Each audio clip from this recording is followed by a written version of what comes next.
ada beberapa tips insya Allah bermanfaat supaya kita itu selamat dari riya.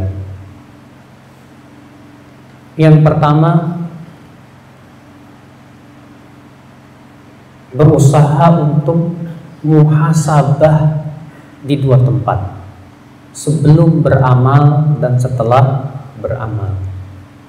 Al-Imam Ibnu Qayyim memberikan tips ini dalam kitab Ighathatul Lahfan, itu tentang muhasabah.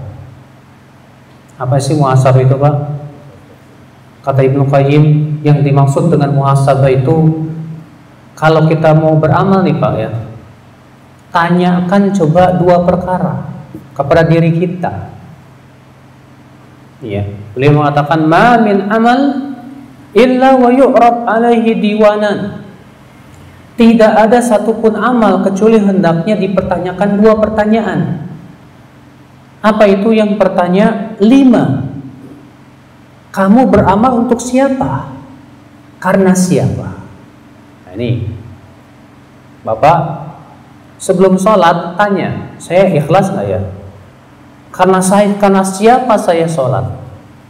Karena tujuan apa saya sholat? Masya Allah. Sebelum Bapak berinfak, Bapak tanya, saya infak sudah ikhlas apa belum? Kalau belum ikhlas, aduh jangan deh, tahan dulu Pak, perbaiki dulu nih niat kita nih. Kalau sudah lurus baru bisa kita berinfak. Makanya penting, sebelum beramal apapun, tanya dulu keikhlasan kita. Tanya. Ini pertanyaan pertama kata beliau. Pertanyaan yang kedua apa? Kaifa? Sesuai nggak dengan syariat Rasulullah? Ada nggak dalilnya dari Rasul? Saya mau beramal-amal ini, kira-kira amal ini ditunjukkan oleh sunnah Rasul apa enggak ya? Ada nggak hadisnya dari Rasulullah SAW? Ada tidak contohnya dari Rasulullah SAW? Nah ini Pak. Maka setiap kita mau beramal, usahakan itu. Usahakan itu. Bapak mau infak, aduh kok saya mengharapkan balasan di dunia ya, aduh gimana nih? Aduh deh Pak, mendingan jangan berinfak dulu deh. Lurusin dulu niat Bapak tuh. Nanti kalau Bapak sudah betul-betul lurus niatnya, alhamdulillah karena Allah, baru berinfak deh. Makanya ini penting Pak. Jadi sebelum beramal kita muhasabah. Sebelum beramal kita introspeksi. Kita tanya dulu keikhlasan hati kita itu. Setelah beramal, kata Ibnu Qayyim, kembali kita tanya, tadi saya waktu sholat kemasukan riya apa enggak ya? Penting untuk kita muhasabah lagi.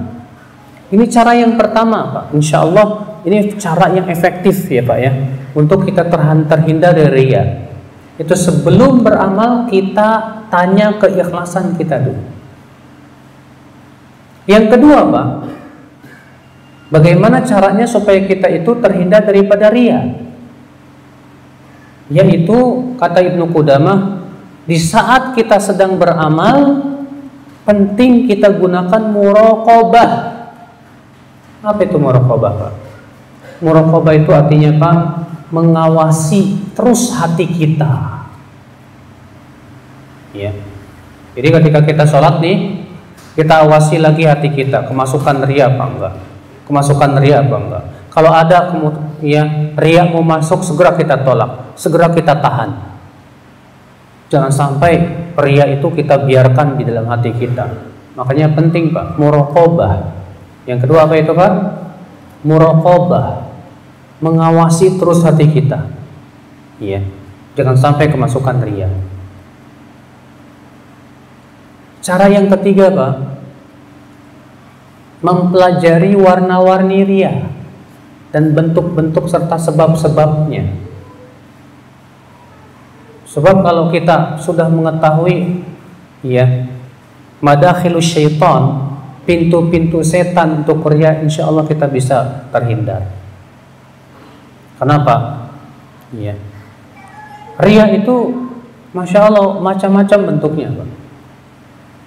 Ada orang yang riya dengan suaranya, ada orang yang riya dengan pakaiannya, Ada orang yang ria dengan kedudukannya.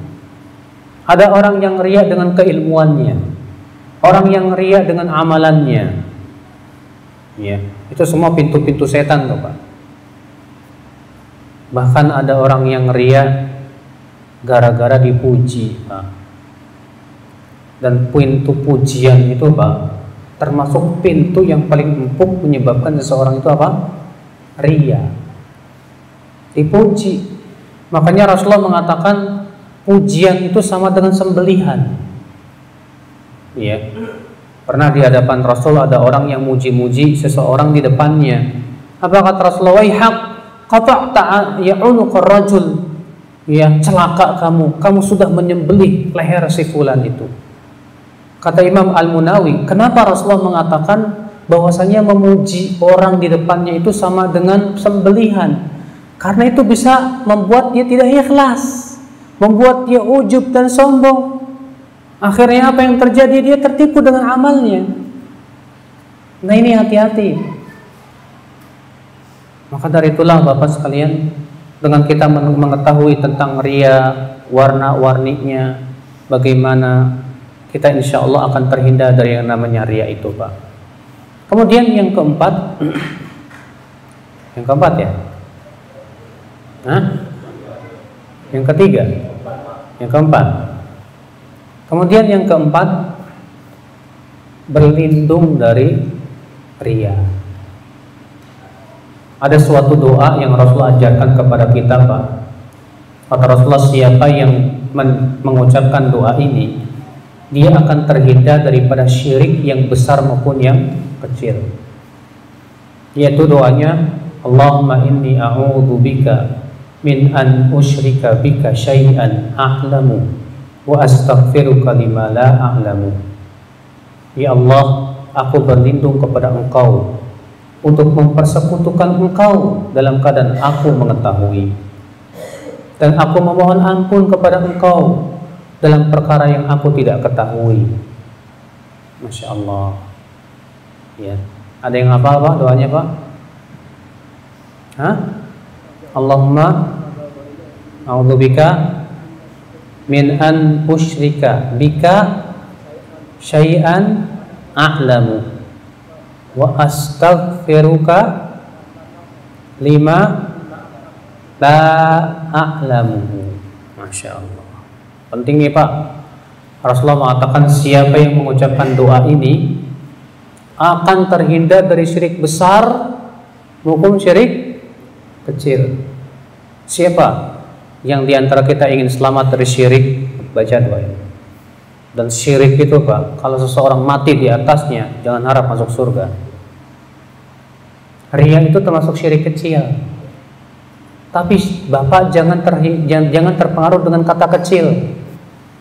Kata para ulama, syirik kecil itu lebih berat daripada dosa besar. Makanya hati-hati dengan syirik kecil, Pak. Ria ini. Terjadi perselisihan para ulama. Orang yang mati dalam keadaan ria, dia termasuk yang tidak diampuni atau tidak? Ya, kebanyakan ulama mengatakan dia termasuk yang diampuni. Akan tetapi dosanya besar sekali. Makanya ada dua perbedaan syirik besar dengan syirik kecil. Kalau syirik besar membuat pelakunya kekal dalam neraka. Kalau syirik kecil tidak membuat pelakunya kekal di neraka. Nah, ini Bapak sekalian, ria. Semoga yang saya sampaikan bermanfaat pada pagi hari ini. Ya. Sebetulnya yang Rasulullah khawatirkan pada umatnya banyak banget, Pak. Dan alhamdulillah saya menulis buku yang berjudul Yang Aku Khawatirkan Atas Umatku. Itu yang saya sebutkan baru 2. Semuanya ada 22 perkara yang Rasulullah khawatirkan ada atas umat Islam. Ya, mungkin Bapak bisa cari buku tersebut. Ya. Ada yang mau nanya enggak?